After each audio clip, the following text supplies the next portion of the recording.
Welcome to The Bar is Loaded. My name is Danny Taylor. I'm the owner of Taylor Strength Training. And I'm Thomas Regan, and I am the owner of PsychElite Performance. The Bar is Loaded is going to be a video experience and an audio experience for you. We're going to be discussing different topics within the fitness industry. It's going to come with some laughs as well, I imagine, and some hot topics, debates, etc. Yep. So the reason why we're doing this is because we want to be able to deliver a video experience for you. We're going to put this on the likes of YouTube, Instagram, IGTV, and then the audio experience. So if you are commuting to work, you want to listen to something, you want to hear us speak a little bit of shit, you can listen to us on SoundCloud, iTunes, Spotify, hopefully. Hopefully. But yeah, just on the commute to work and listening to us chat shit, it might help the time go a little bit more. Yeah, it might ease your day. So what we're going to discuss today is a little bit about ourselves, why we're doing this first of all, what's kind of motivated us to do this. And for a couple of you listening, you may realise that we did do something similar to this over a year ago, but we didn't quite launch it officially. But this is the official first episode, and today we're going to discuss a little bit about ourselves, our backstories, where we came from, how we got to this position, and why we're doing this today. So I suppose we'll start with you, Thomas. What about doing this podcast? What makes you want to do this podcast and this video experience? I think, given some more opinions about different aspects of fitness, and I think there's a lot of BS around in the fitness industry. So I mean, I'd like to think I know a little bit about fitness, and you know a lot about fitness, so I think we should get more opinions on it, and maybe controversial opinions, what works, what doesn't, in our experiences. I think depending on your perception and your opinion, like it could be controversial, but it obviously there's certain guidelines within the industry. We retain a really high standard at Taylor Strength. If you've ever been to our facility, you'll know that everyone's got a coach. No one can just walk in and have a workout. Everyone trains to a really high standard, and that's something we take pride in, and we'd like to be able to kind of spread that message further and try and pass that on to other people who aren't just internal, which is for me why I want to do this, is because I want to be able to reach out to as many people as possible. If people get a laugh out of it, then that's great, but also just so that we can put some really good information out there for people. Yeah, I think some people, when they go to the gym, maybe like first time goers, or they just go through the motions, I think, and they don't really understand, like I never understood until I came here, like different, like with Adam with blocks and doing different things for different adaptations, blah blah blah. I just go into the gym, do 4 sets of 12, 4 sets of 12, 4 sets of 12 all the time, instead of changing it up and doing something different. And I think people will get more out of that in this podcast as well, like doing different types of training styles, like 5-3-1, 5x5, stuff like that. So it's not just going to be a powerlifting podcast or video experience. This is going to be encompassing all aspects of strength, and we are going to touch on different subjects within the industry, including the psychology side. So in terms of the sports psychology side, and the mental conditioning is the proper word for your position, isn't it, or your role. How does that affect sports, and how does that affect coming to the gym and training? I think it all stems down to your motivation to train and the mindset you have on training. If you're going through the motions and you're like half-arsing it, you're not really going to make that much progress. So I think you need to have like a positive mindset. You need to be like internally motivated to actually come to the gym and work hard and like get something out of it as well. And psychology has a lot to do with sport, and I don't think people understand or give credit to the amount of psychology that is actually in fitness and in sport. You can see people like say, New Year's resolution is, and they'll go in the gym a couple of months, sack it off after a couple of months, because they're very highly motivated to start with, and then they just Such a typical thing for people to do as well, isn't it? Get yeah. the New Year's resos in. New year, new me. You get all the memberships coming in January, and if you work at a commercial gym, if you're a personal trainer listening to this, or just any gym, if you're a gym owner, you know you get a load of inquiries in January. And that's a great time to capitalise on them. It is, but what's also important in that time is just being able to retain people, so that's where having like a sports psychologist may help. Yeah, definitely, and especially like coming into the summer as well, they all want the summer bods. Summer bods, yeah. The beaver bods. And like people beaver bods. Well, they just can't understand that, like, it doesn't happen over 3 months, it happens over 3 years. You don't, 13 years, whatever. It's all about the process. Yeah. And I think that you can carry that mindset or that principle into all aspects of life, whether that's business, whether that's your personal life, anything you want to achieve. Yeah, I think what the stuff, like the mindset that you have in the gym always does coincide with other aspects of your life, like being patient, you know. Things have got to grow, and you can't just get things like now. It's got to take time, it's got to take practice. And I think people don't really grasp that idea when it comes to fitness, because they see people on like Instagram or whatever, and they're all like slim, toned, blah blah blah, and they think, oh, that, and then they feed BS and say, oh, it's going to be, that takes 6 months, when really it doesn't. It takes, it's all about the journey. Yeah, exactly. In my opinion, for me it is anyway. Yeah. It's not about the quick results. Yeah. Let's talk a little bit more about Taylor Strength. So obviously I'm the owner of Taylor Strength, and I founded the company in 2011. It used to be called Taylor's Fitness Training. I bet you didn't know that, or maybe you did. I think I did. Maybe I've mentioned it once or twice before. Yeah, I think you showed me your little business cards. The original logo. We've had 3 revisions, or 3 kind of revamps of the business, and the logos have changed as well as we've grown and adapted, and I've grown and adapted as well. So I literally started the business because I was really passionate about training, and in particular it was a mixture of like strength and conditioning style training, more to do with the fitness style, because I'd just started jiu-jitsu at the time, which is a traditional martial art which originates in Japan. And I wanted it to complement that, and I just wanted to feel better in my own skin as well. I was always the skinny kid, you know. So when I first started training, I was about 8 stone, and like I looked sick, you know. I used to eat for England, like, you know what I mean. That's exactly the same. I used to literally, like, my mum used to say to me all the time, I don't know where you put it, like hollow legs. I used to get called, still get called that now sometimes as well. But I guess for me, it was just like I wanted to feel better in my own skin, and at the time I started out kind of like everyone does. I just wanted to be a bodybuilder and look like Arnold Schwarzenegger, and quickly realised that I couldn't achieve what the likes of Arnie had achieved without some sort of sporting enhancing, some performance enhancing drugs. So. And obviously it takes a lot of commitment. People can do it naturally, but I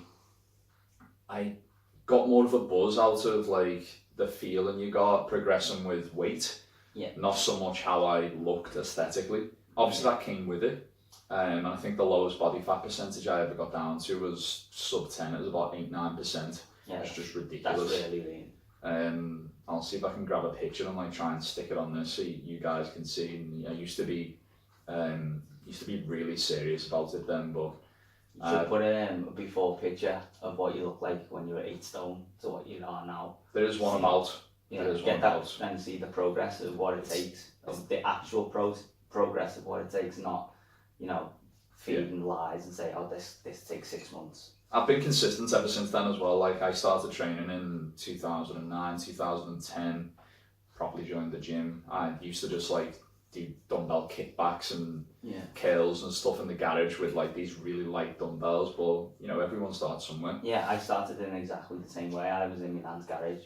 Like, you know, I'm sure I failed a bench press of like 15 kilos at one point, and I got. Oh, I've definitely been there. I got stuck on me. Yeah, I got squished with 15 kilos, which is nothing now. Yeah. It's not even a thing now, but you know, like you said, everyone starts somewhere. So did you start your bodybuilding just because of jiu-jitsu, or was it? No, it was Danny Staples, who's one of our colleagues here. He's our sports massage therapist. I used to work with him, and I once caught him with his top off in the staff room, and I was like, "Fucking hell, mate!" I was like, "Obviously you do some lifting." Yeah.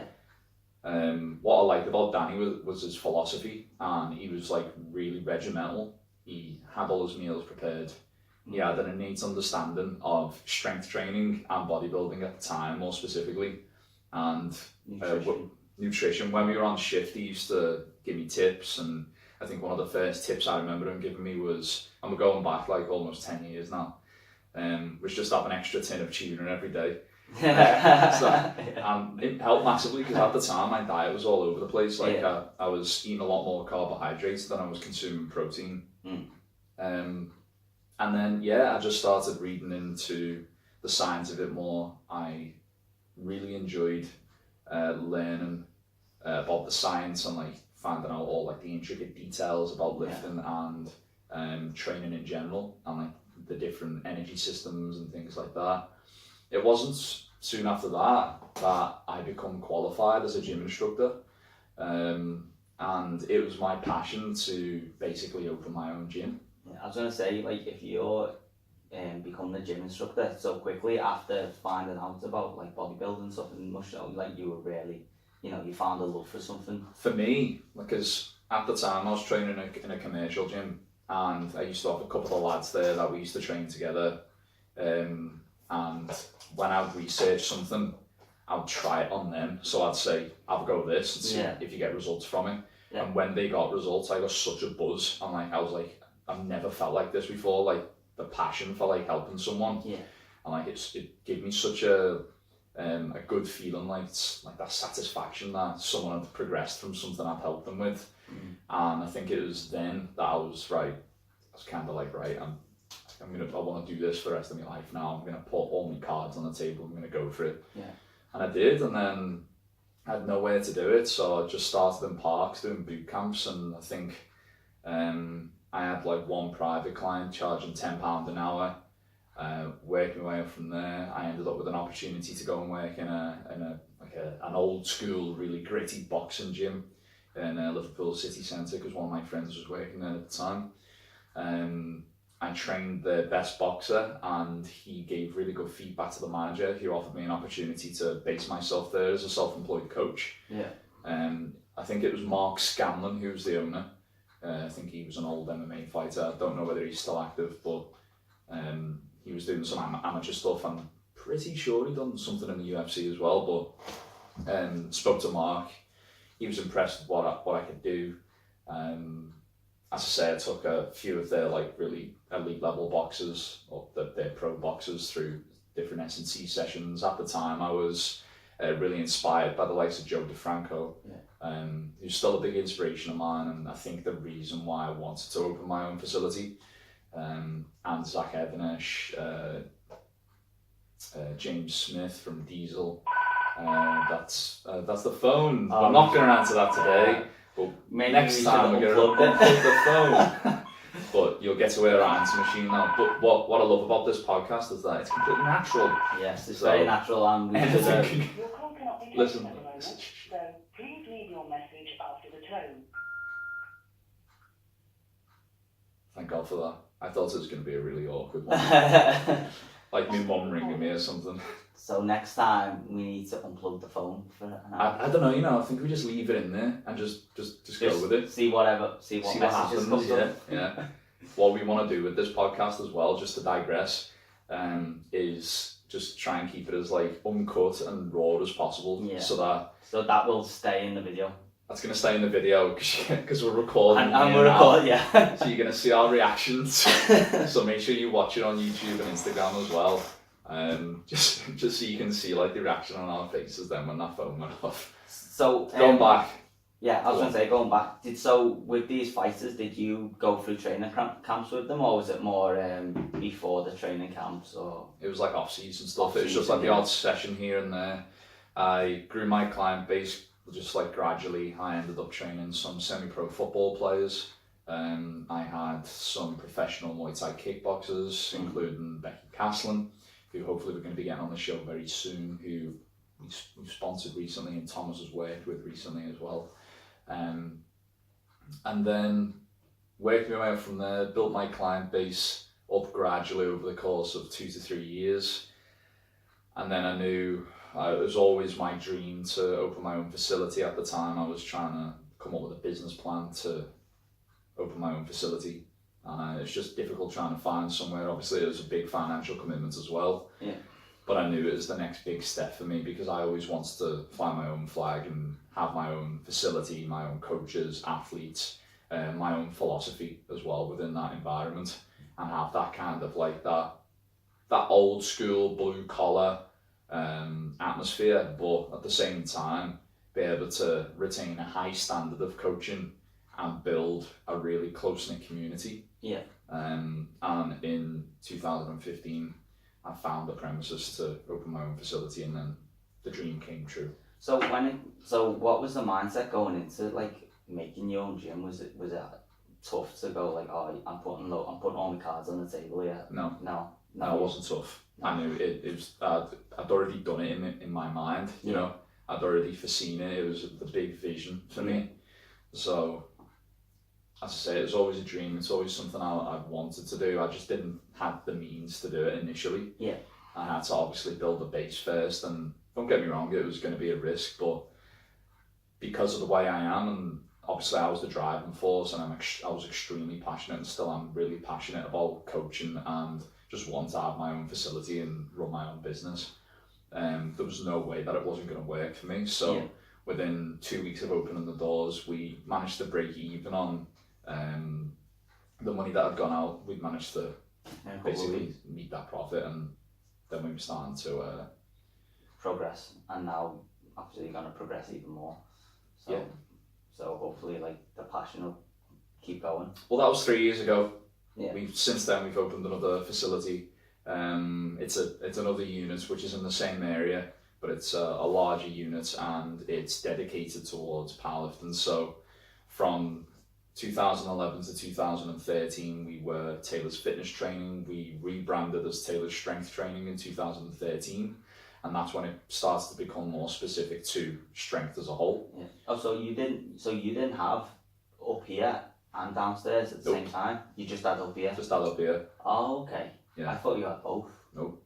Oh. So the downstairs facility, we opened that in 2016, so it was less than 10 months after we'd opened this upstairs facility. Like, we outgrew ourselves that much, and the demand was really high. We wanted to bring other coaches in, people like yourself, and we needed more space. So I jumped at that opportunity, and that's also paid off. And now we're hopefully looking to move again to a larger premises. So yeah, I remember a couple like going to match. I used to go this road here, you know, to get onto Queen's Drive, and I'd always see your logo. Yeah. And then every time I'd ask, and they'd be like, oh, it's always a private, because I was going to come in and inquire, but it was a private facility, and I thought it was a public one, so I was looking for a new gym, but I went to the Proflex. Yeah. So I could have came here like years and years ago, but it's just like passing by, and I knew who you were by just going to match, you know what I mean? Yeah, that's great. So that's why I came here last year to inquire about like doing mental performance, mental conditioning work with you, because I just remembered like your logo.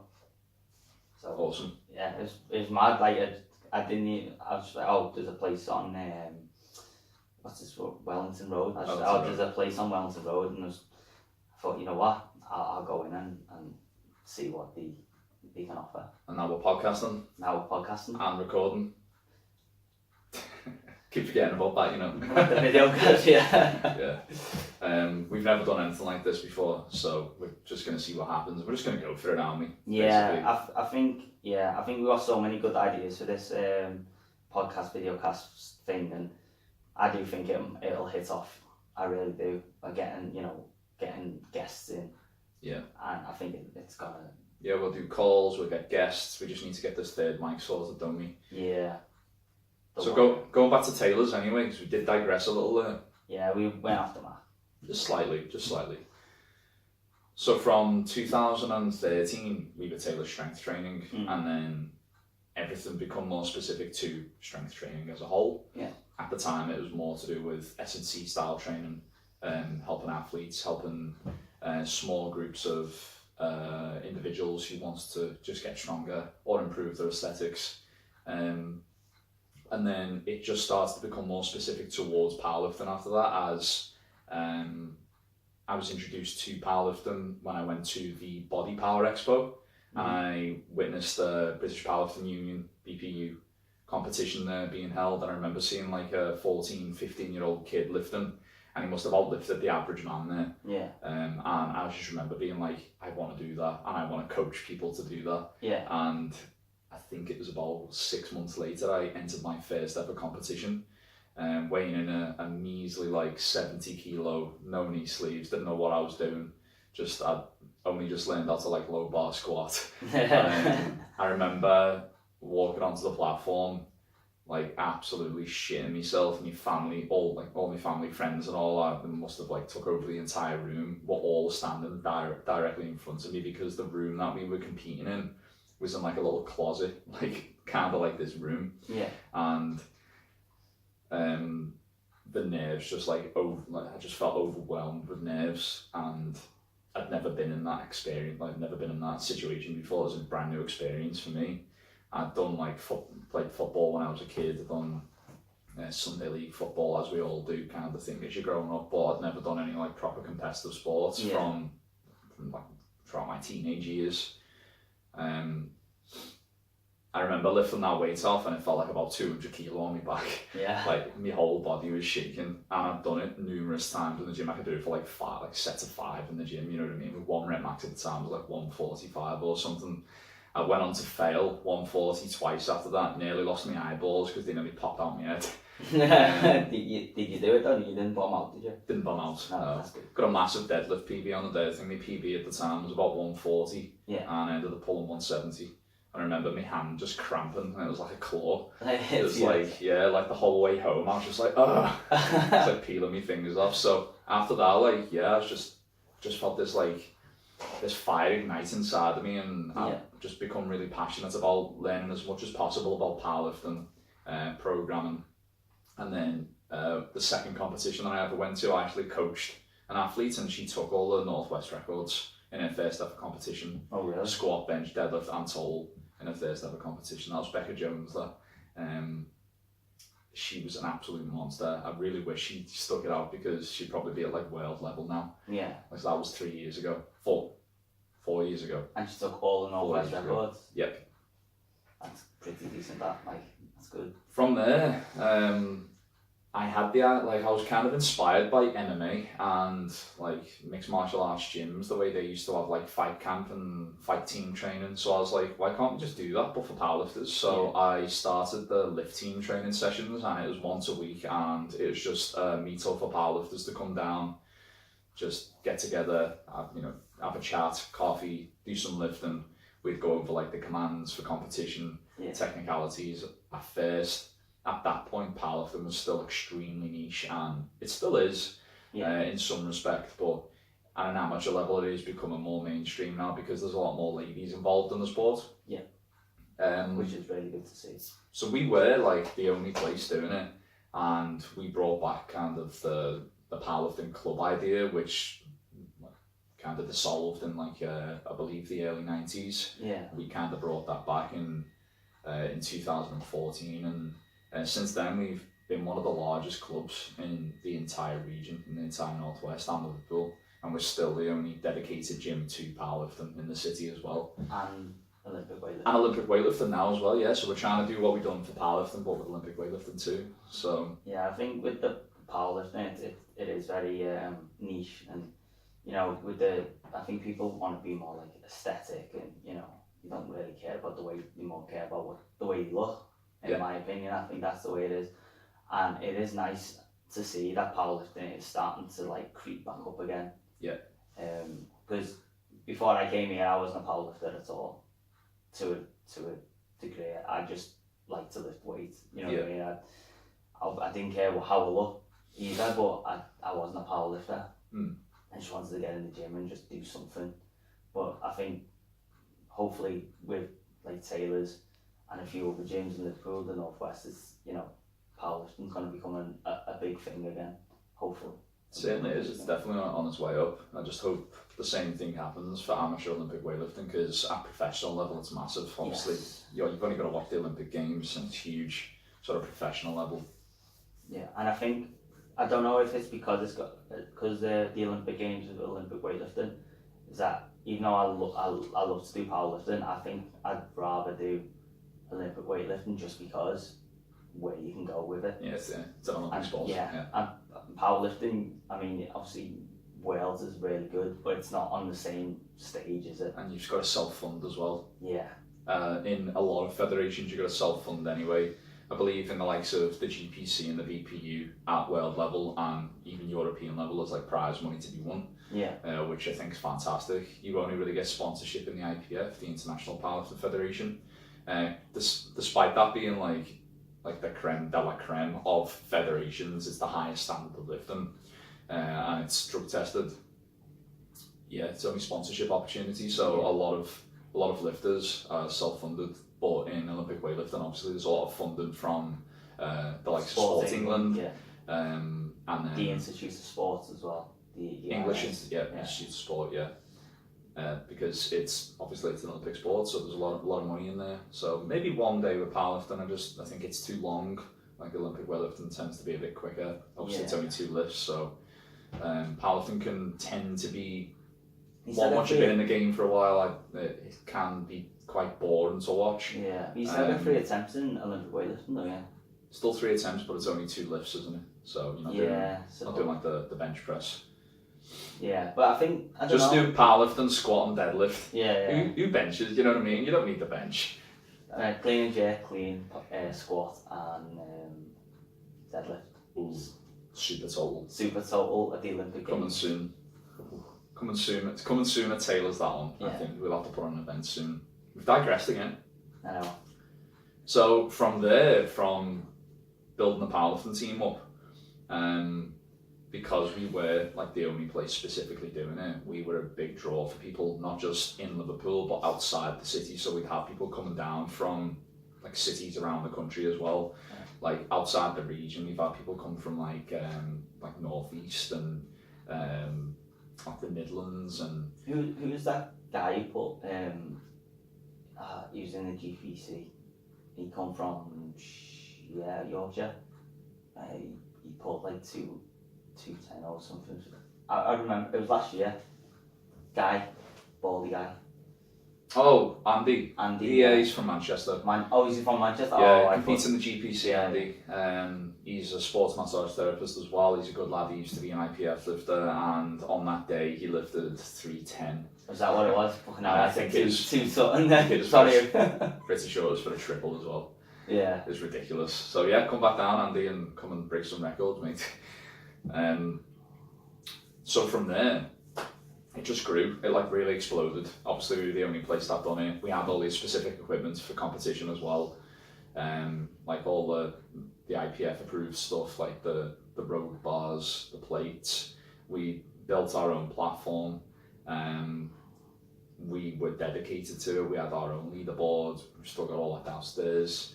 The records board, stuff like that, and I think that really motivates lifters. We have to count down to competitions, and I think that's a nice reminder for lifters when each time they come in to train. And one of our most popular services is like the group coaching, which is what we do for the powerlifters. Yeah. And what we've built here is really special because it's such a unique community, and people from all walks of life. Yeah. Like scallies with like office workers, and office workers with like I don't know, people who work in like security or MI5. MI5. Will. No names, Will. It's well, as soon as I came in here like last year, the community it was ridiculous to see like how everyone's so close together and like how everyone's so supportive of each other. There's no like cliques, there's no egos, no subgroups. You know, everyone's just in it together, and I feel like that's like even in Danny Lee's groups as well. Like Yeah. if if they go to a competition and then your group's there too. Yeah. Like they just talk to each other, like have a laugh. It's even though they hardly ever see each other, they're still very supportive of each other, it's really nice to see that. Yeah, the awareness is good.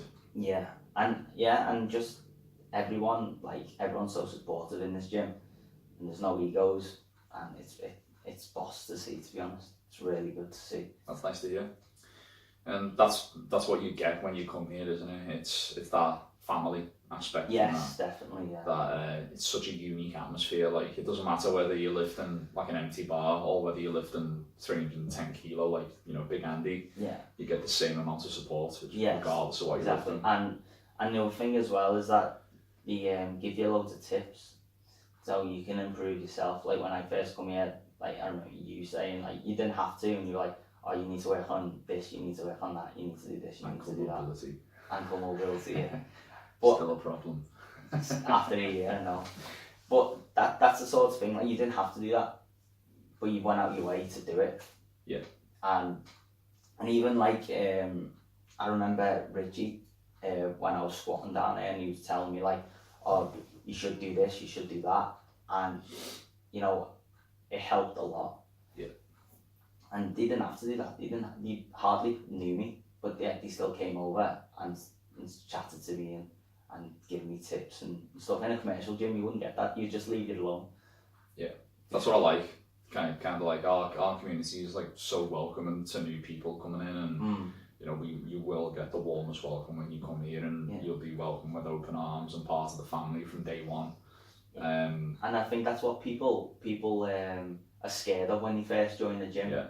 Is that, or when they join a club, is that they don't know anyone there, so they might feel a bit isolated. But here, you don't feel isolated. You just get in there straight away, and like you said, you get people, lost my trail of thought there. They welcome you with open arms, basically. So it's good. It's nice. I think we've covered all the bases for about tailors then. Is there anything else you feel like we've missed in terms of about the gym? We are powerlifting, or like specifically that is our absolute the best experience you'll get here is for powerlifting. Yeah. But we are starting to replicate that process for Olympic weightlifting. We have a British weightlifting coach now, qualified, Joe McHale. He's going to be doing what we've done with powerlifting. We are currently the only Liverpool or Merseyside Olympic weightlifting club. Yeah. You won't find one out like inside the city. Only ours. So. And we're hoping to do exactly the same with strongman going forwards as well, and we want to be able to encompass all aspects of strength, and that's our philosophy. Yeah. We're all trying to reach a similar goal ultimately, and that's to get stronger, and that's what makes everyone bond so well, I think. Yeah, and there's obviously strongman. Adam's only just started doing it now, so I think if people are into strongman, I think like getting down here and just seeing what he can offer as well for strongman competition. There's nowhere else to do it, so come down, try it out, and it's going to be huge, I think, very soon. Tell us a little bit more about yourself then. So how did you start out, Thomas? Tell us your backstory. So I started lifting when I was in first year sixth form, yeah. So I would have been 17, 18. And I just started like basically like you did in a garage, little weights on and off for 6 to 12 months really. I wasn't taking it very, very seriously. I was just doing like random stuff, and probably why I've got all my muscle imbalances now, because I just used to do chest, I didn't do any back, I used to do arms. I remember doing front raises and lat raises, and that's all I did. Side lateral raises. Yeah, like that. Sides. Them curls and bench press. Didn't do any legs. Sounds like my program when I was first started, to be honest. Didn't know what I was doing. Yeah, I had a punch bag as well. I don't know what I used to, I was a headbutt and everything. No idea. But yeah, and then I went into like a smaller gym, and then I went to LA Fitness, and then ProFlex, and then I came here, really. So it's been a it's been good so far, like the journey, but So that's your training journey. Yeah. What about the sports psychology? sports psychology. So I did PEA level and I did the sports psychology module and that, and then after that I was just hooked on sports psychology because What made you hooked? well, my auntie's a clinical psychologist. Right. And I've always loved doing sports. Like I've been always top sets, GCSE, got an A, and then I thought, I'll do this sports psychology module because it was in the A level syllabus. So Yeah. I did it. I loved it. I just loved how like the mind had so much effect on what you did. So I went to university. I went to Liverpool Hope, got my degree, and then I did a master's in Bristol and did a few like internships with Bristol Rovers, the academy, and then I came here. To be honest, I was on and off going to America in the summer doing football coaching, and then as soon as I got back, I just wanted to do sports psychology. I kind of swerved the coaching aspect of it. So I just thought I came here as an intern and now started my own business. Which is a year old. Which is a year old, yeah. Congratulations. Last week it was. A lot of businesses don't make it past 6 months, so. I know. It's been hard. It's been like a grind to do it. I just remember at the start, just getting everything done was like, it wasn't a hassle. I love doing it, but thinking back now, I did do a lot in such a short space of time. Yeah. And obviously I had like you to help me. Because Kim was starting to do it And Kim starts at the same time. at the same time. So Kim was giving me loads of advice what to do, like websites, blogs, Instagram, blah blah blah. Yeah. Domain names and all that, and you helped me with all that too. So now it's just trying to build. I think I've got my foundations kinda, but I still just need to build on it more as well. After the year, doing mental performance coaching with a now a world champion, I don't think that's a bad thing to have for a first year. It's a big accolade. Yeah. For 1 year. I didn't work with semi-pro football players and professional Muay Thai kickboxers until like year 2. Yeah. Probably, but yeah, going into the second year. Yeah, and now it's just like, building from this and just trying to keep the momentum going. Yeah. So, yeah, that was Good first start. Yeah, very. And I think, I've got an idea like you, is that like I can see myself in 5, 10 years time having like professional athletes and doing work with professional athletes. And I just want to help them because I don't know about you, but growing up, I always wanted to be a footballer. Like everyone. Like everyone wants to be, I didn't do many other sports. I played golf every now and again, but I wanted to be a footballer. Yeah, I was convinced I was the next Steven Gerrard. I wish I was. Roberto Carlos. Even if I'm an Everton fan, what Gerrard's done, blah blah blah. Yeah. But I wanted to do that. I wanted to play for Everton. I wanted to, play for England. I wanted to do this. I wanted to do that.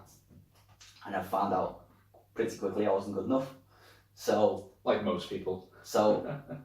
I wanted to stay in the sporting world. Yeah. And I think helping other people achieve their goals will give me a part satisfaction of what I couldn't do. If that makes sense. It does, yeah. If that makes sense. It's a nice philosophy and I share that, I think. I can definitely relate. That's kind of me. I especially with like powerlifting, and I suppose the precursor for it, like the seed that was planted was when I was younger and I was playing like Sunday league football, and I ended up getting like I got like a couple of serious injuries from early on, like knee dislocations and stuff, and never properly recovered. And I suppose that like really kind of ignited a fire, but it was kind of it was always there, but I just didn't really realise it until obviously I started coaching people, and I realised, okay, if I can't be the athlete, I'm going to help other people become the athlete, become the athlete, and achieve. And I will become satisfied through their achievements. Yes, definitely, and that's exactly how I feel. Is that if I say hypothetically, if a footballer comes in, you know, and he's low on confidence, but then I've worked with him, and then he goes on and wins like the FA Cup or the league or something, and then he'll come back to me and say, you know what, you've really helped me out there, and I just feel so good about myself that I've actually helped someone come from like somewhere so low with low confidence to win something. That's what it's all about, isn't it? Yeah, and sometimes it's hard to put into words like how you feel, like your passion, but that's in a nutshell. That's why I want to do this and want to work with like athletes. Like when Becky won at the World Championship, I felt like so good for her. Yeah. You know, and it's a weird feeling. Just knowing you've had like some say in that, and like you've had an effect on that person, for them to be able to achieve that is massive. Yeah, I remember. I mean, I didn't tell her, but like when I was watching it, I was like, I was shaking. Like I was like, you know what, I really want her to do well here. Yeah. And I was like, when I was ringside, I was like, bloody hell, like, come on, you know what I mean? It was mad, and I've only been working with her for 4 weeks. There you go. Well, that's the difference between people who care and people who don't. Obviously, you're really passionate about what you do, and that's the driving force for you. So I think that's important for any coach, regardless of whether you do personal training or whether it's, you know, mental conditioning, sports psychology, or whatever. You've got to have some sort of passion for helping people if you want to be able to sustain that as a business over a long period of time. Yeah. Money's important, but I think helping people will help you make more money anyway. So I think that's it. You got to be like client. You got to put your clients first before money or anything. If you're just in it for the money, there's no point in doing it, really. You're not going to last that long. No, definitely not. If you don't actually care, then you're not going to last that long. Yeah. You might be a bit of a cockroach in the industry for a while, but ultimately you get found out. Yeah, you're going to be found out as a bit of a fraud, that you don't actually care. You're just there to make a quick buck. And I guess this is something we could probably discuss in a full episode, like fraudulent coaches, or coaches who just don't actually care and they're just there to fucking rinse you. Yeah. You know what I mean? And I suppose you get that in like your part of the industry as well, where you've got your sports psychologists who literally just there just to make money, and they don't give a damn. Yeah. And even in like, you know, the fitness industry, and you got like PTs and you see them coaching, you go on the treadmill, I go on my phone for 10 minutes. I hate that. Such a pet hate. But let's save that. Anyway. Yeah, we'll save that for another episode. Yeah. That was a really nice story, that, Thomas. I think we've both discussed our origins there. We could go on, I think, couldn't we? We could probably go on all day, but maybe for another time, because we are coming up to about 45 minutes now, and I think we've covered everything we wanted to discuss today. Yeah. So thanks for listening, guys, and make sure you check us out on YouTube. We are videoing this as well, so thanks for watching, guys. We're going to put this up on Facebook as well. We're going to have episodes there. Instagram, IGTV. We want to do stuff on for the auditory experience. We're going to do that on SoundCloud. We're going to try and get this up on iTunes. We're just going to try and put it on as many social outlets as possible. Yeah, and one more point as well. In the comments on Facebook or Instagram, if you want to be on the podcast, then please give us a message or comment below, and obviously share it to all your friends as well. Of course. Yeah, if you've got any suggestions as well for anything that you want us to discuss, then leave a comment. But yeah, always appreciate the love that you can like and share. Yes, definitely. Thanks for listening, guys. Thank you very much. See you later.